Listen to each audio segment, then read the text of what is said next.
Hello folks, in this video what I'm going to try and do is get the engine installed, or in place at least, mounted on its engine mount, and get the cowl sorted out. Because it's made of a plastic, that plastic is malleable with heat, which is great, but heat and four-stroke engine are going to cause problems for that cowl, so I'm going to have to reinforce it with fiberglass. So strap in, get yourself your favourite tipple in front of you, and enjoy my journey, I hope, on the building of this beautiful Tony Ray Tiger Moth. Let's get started then. The parts that are going to support both the electric motor, if you choose to go that route, or an engine, begins with these parts being glued together. And now I've done a dry run, and it's a testament to the quality of the laser cutting that they basically slot together, and you would think they've been glued together. They're very close tolerances, and when you push the pieces together it literally locks. So that's encouraging. And the first thing to do is to actually put these pieces together so they can be added. I'm going to line them up, and then I'll actually weigh them down. There are two singles for the top and the bottom.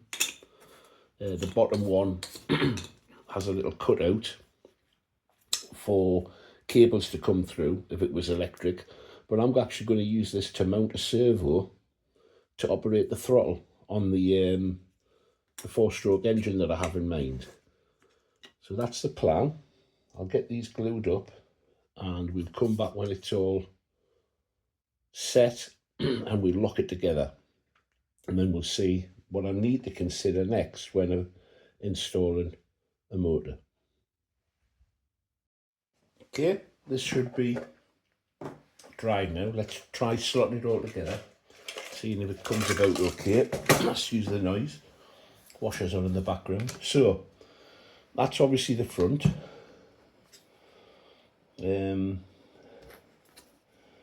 That's the bottom. Just to help orientate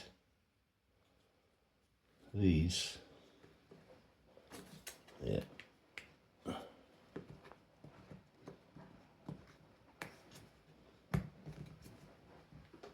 Might need a bit of persuading with a hammer.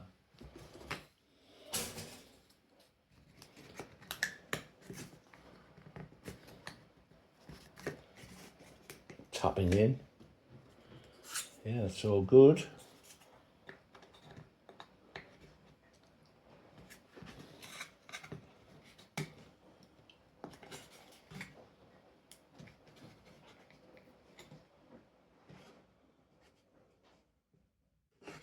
Done that right? Yep, I think I have. Right, I'm going to get a hammer, tap it all in, get it all to go in nice and square. We'll apply some glue, and then that box structure will be made. As you can see, I've glued this up to make the box, and before I actually put it onto the firewall, like there, I'm going to actually attach the engine mount and the bolts, because it'll be a lot easier getting into it like this than it will when it's attached to the firewall. So I'm going to do that first, and then I think what I'll do is I might even be tempted to fiberglass the inside, because unlike an electric motor, there will be a lot more vibration, and particularly as it's a four-stroke, with all those rods and valves rocking up and down, they tend to vibrate quite a lot. And I just want to make sure this is as strong as it possibly can be. I don't want to see it disintegrating. Because of that, I'll give it a good fuel proof as well on the inside before it's attached to the firewall itself. Just things you need, additional things you need to consider when you're talking about an internal combustion engine rather than electric. There are extra things to do, but there are also some advantages. So I'm going to clamp this up. It's sort of self-clamping in a lot of ways, but I will apply pressure, some of the glue oozes out, and you want as much of that to be alleviated as possible. So I'm going to clamp everything up and leave it, and then come back to it when I'm doing the next part.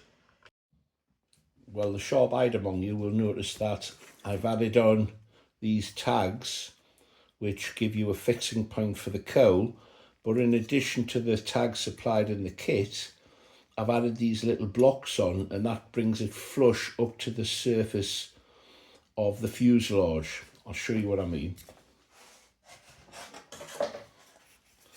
So if I push that in there, so it's a nice neat fit, they're now flush with the surface, so that when the cowl's screwed on, it's not pulling in.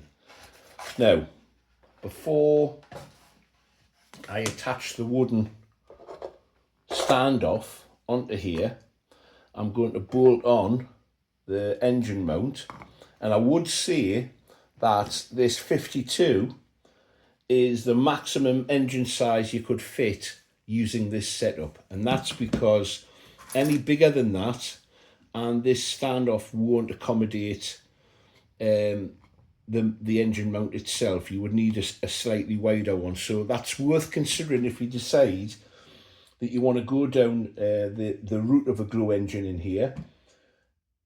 I think the 52 is going to be more than enough, and I say that from the experience of flying similar size models. It's a light model, it's been built light and designed light by Tony, so I don't think it's going to need anything more than the 52. But that's worth bearing in mind. If you go down this route and you're wanting to use a 60, for example, it's going to be too big with this setup. So before I start putting everything together, I'm going to mount this on. I'm going to put 1 degree, perhaps 2 maximum of right thrust and no down thrust. I may not even bother, to be honest with you, because I might mix it in electronically with the transmitter as a mix. So as I open the throttle, I increase a little bit of right rud application to counteract that. And the same with the elevator, a touch of down as I open the throttle up. It's something I do with vintage models, because obviously vintage models are designed to go vertically. I mean, models that were formerly free flight are designed to climb very steeply, and then when the engine cut would glide to earth in a nice graceful manner. Well, in a radio control setup or radio assist, you want a little bit more control than that most of the time.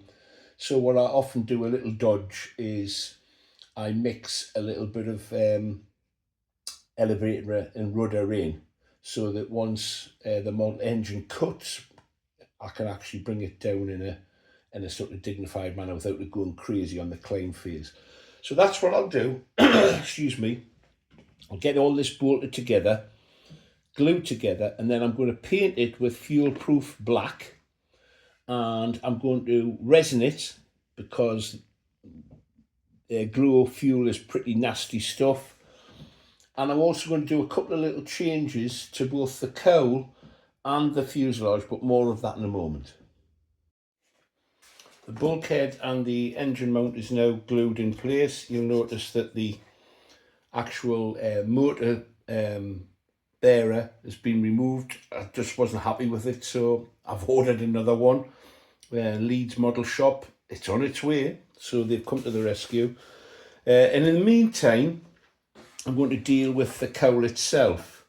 Now, the cowl, as it is, very detailed, but it's brittle. I've dropped it and cracked it. It glues really well with super glue, to my surprise. Cliff Harvey had a similar accident and he had to glue it up. So I'm going to do something with it. I'm going to fiberglass it with some matting and resin on the inside for 2 reasons. One, to improve the strength of it, obviously. But secondly, unlike Harvey, I'm using a glue engine, and glue engines get hot. And to form the shape for this, you put a heat gun on it. So I'm very aware of the fact that if this gets hot, it's going to change shape. And I need to protect it in some way, and I'm going to do that by fiberglassing the inside. I'm happy with the shape now. I'm happy with the fit.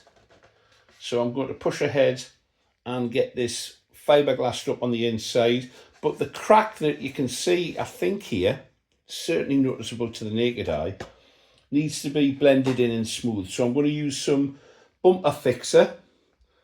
Don't ask, it was a different accident of a not too pleasant kind with a car. I'm going to use this bumper fixer to blend this in and give it a rub down and get it prepped ready for the fiberglassing on the inside.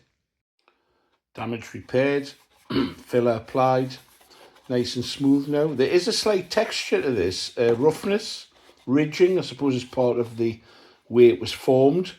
And in the process of sanding down, I've removed much of that.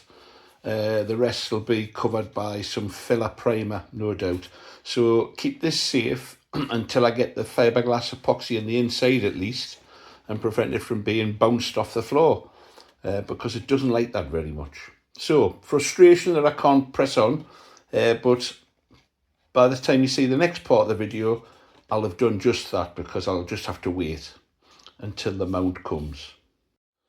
Well, in the time that I'm going to wait for the new engine mount to arrive, I'm going to strengthen this cowl. I'm using Ink Labs resin, and I've got some fiberglass cloth there. I've got a suspicion that I'll need to purchase some more. So, let's move this. I'm going to mix it. It's a ratio of 1:1.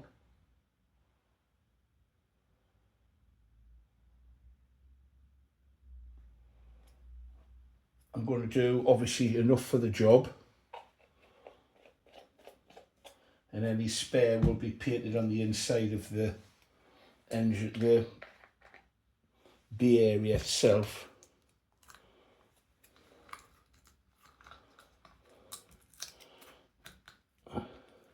It advises wearing gloves, which I will do once I've got this sorted out.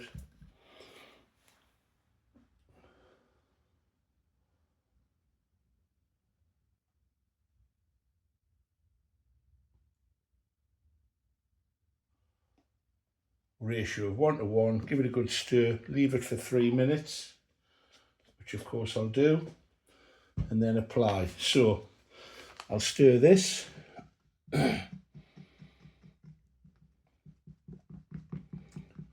And when we come back, I'll start laying up the cloth.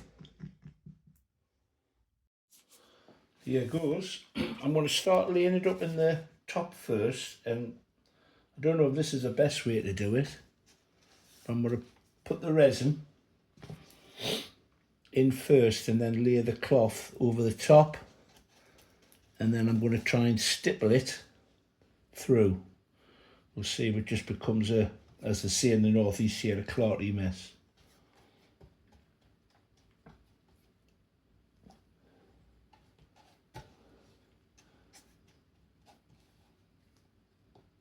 So that's just the top bit.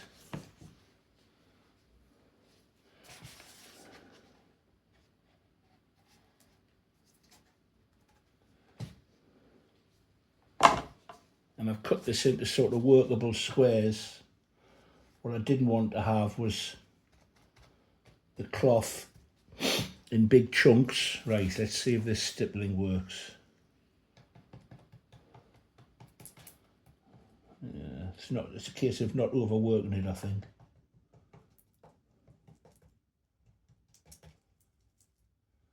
Yeah.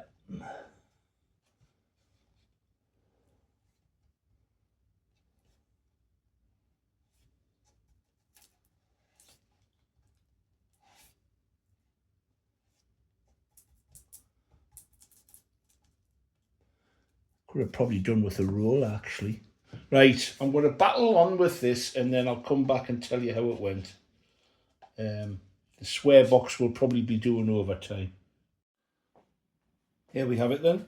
The cowl has been fitted. It takes 24 hours or 20 hours for the resin to set, slow setting, which is fine.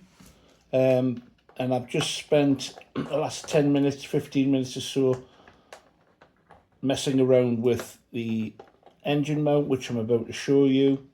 I'll paint the inside of the cowl black, and I'll have to mark it off for the engine controls. But that's the setup. 17 centimeters, sorry, from here to here, which allows it to exit the cowl nicely. What I'm going to do, but I'll do that as a separate video, all to do with the radio installation, is fit a servo here. It will actually be run the other way. Fit a servo here to operate the control, the throttle, the carb there. So I'll do a separate video on radio installation, but that's now fitted. That's what it looks like with an engine rather than a motor, electric motor. That's been fiberglassed inside. Looks pretty untidy because the glass cloth had all kinds of black marking on it. I'm going to paint it inside black, give this a final rub down. A bit closer, sorry. Give this a final rub down, and then we can move on. I think I'll do the doors next. That'll be the next video, and I'll push on to finish the fuselage, and then I'll do the hardware such as the cabine and the undercarriage legs. Thanks for all of you who stuck with me so far. If you're new to the channel, and it looks like about 60% of the viewers are brand new to the channel, have a look at the playlist and see what's come before, and perhaps look at some of the other modelling projects that I've been busy with. Thanks for checking in. Give me a thumbs up if you don't mind. Subscribe if you haven't done so, and let's get creative.